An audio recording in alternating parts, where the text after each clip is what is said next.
üzlet, a Varrógépcentrum, az Oktogonon, ott működnek tanfolyamok, és minden évben szervezünk táborokat a tanfolyamosainknak és az ország különböző részein élő foltvarroknak. Most éppen Balaton községet céloztuk meg, kedves kollégám Súlyog Levente, aki itt él és itt lakik, ő javasolta, hogy ide látogassunk el, és itt rendezzük meg a 8. kreatív centrumos tábort. Most itt 45-46 változó, mert vannak olyan témáink, amikor nagyobb érdeklődés van, például ez a táska, vagy egy baba, vagy egy kis angyal, és változó. Van, aki csak egy-egy témára jön, van egy kis törzscsapatunk, az olyan 40 fő, és akkor a környékbeliek, akinek kedve van, az beugrik és csatlakozik hozzánk a varázsba. Nagyon jól, fantasztikusan jól, gyönyörű a környék, bár az idő egy kicsit szomorkás, de ha kimegyünk, akkor csodálatos. Akiket megismertünk így a községből, a polgármester asszonyt, akkor Levi családját, szüleit, barátait, ismerőseit, mindenki nagyon nagy szeretettel fogadott bennünket. Eszméletlen finomakat eszünk, úgyhogy a kilók azok szaporodnak ránk, nem csak a késztermékek, mert nagyon kellemes fogadtatásban volt részünk, és családoknál alszunk, tehát úgy van az elszállásolásunk, hogy itt vagyunk a művelődési házban, és estére egy-egy családhoz megyünk haza aludni, akik szívesen fogadtak bennünket, és nagy örömmel látnak bennünket, és új embereket ismerünk meg, és új társaságokat csatlakozunk.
szünetet szeretnék kérni tőletek. Arra kérek, hogy mindenki kapcsolja le most a varrógépét, egy nagyon kedves vendég érkezik hozzánk. Foglaljatok helyet egy picit, egy egészen rövid időre, jó? És fogadjátok nagy szeretettel ezt a vendéget, aki direkt a ti kedvetekért érkezett el hozzánk, és egy kis aprósággal kedveskedik nektek, jó? Úgyhogy élvezzétek egy kicsit a társaságát.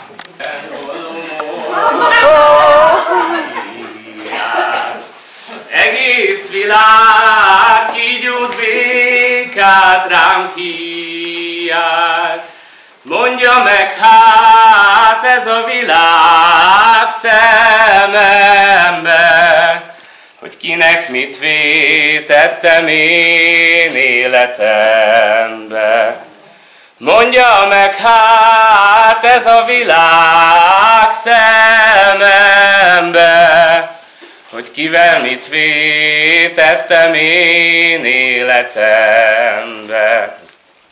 Édesanyám mi zörög a zsebébe, apró is adjon egyet belőle.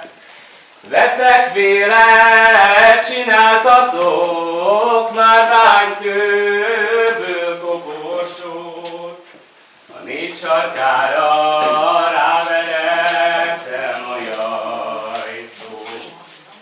Veszek vélet, csináltatok már bánykőből koporsót, a négy sarkára ráverettem a jajszót.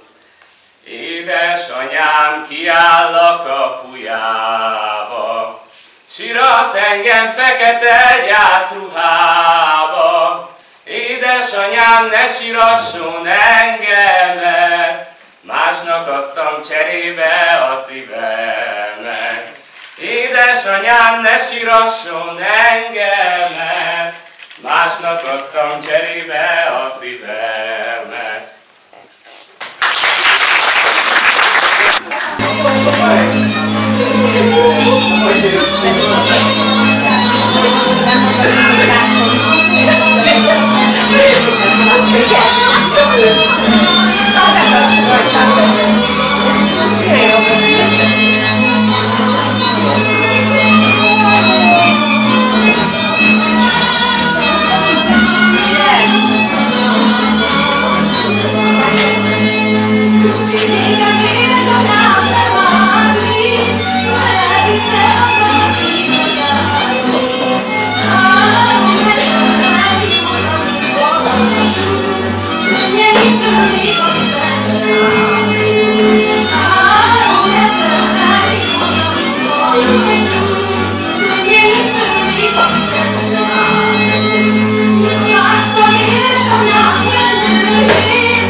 Bemutatom Sasvári Petrát nektek, ő annó 10 évvel ezelőtt én itt néptáncoltam a faluba. Petra volt szinte az állandó párom, az igapárom, Monika meg az oktatónk. Tehát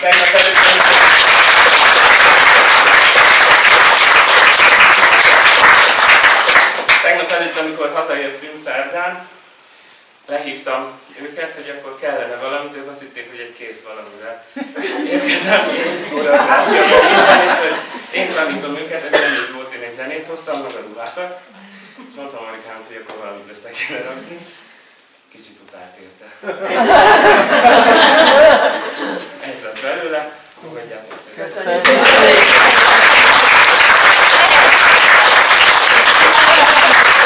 Még egy fél pillanat figyelmet szeretnék kérni.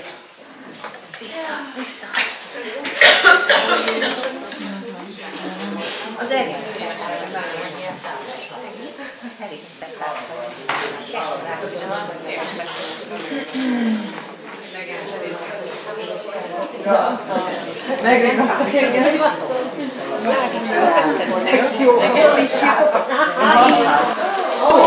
Egyébként meg szeretnénk nagyon boldog születésnapot. És ha már vidéken vagytok és faluba, akkor lakodalmas túróssal.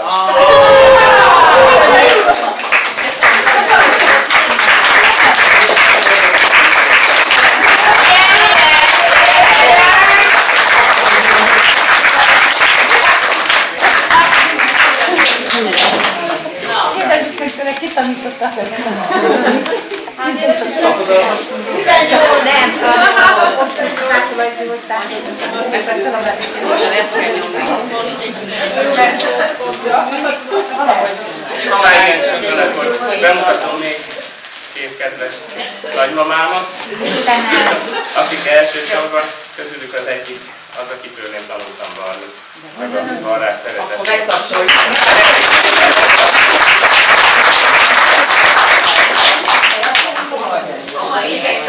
Szerintem meg az én volna.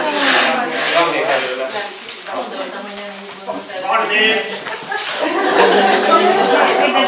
Mindjárt fölvágjuk és van olyan, amiben van mazsola, meg van olyan, amiben nincs, aki nem szereti.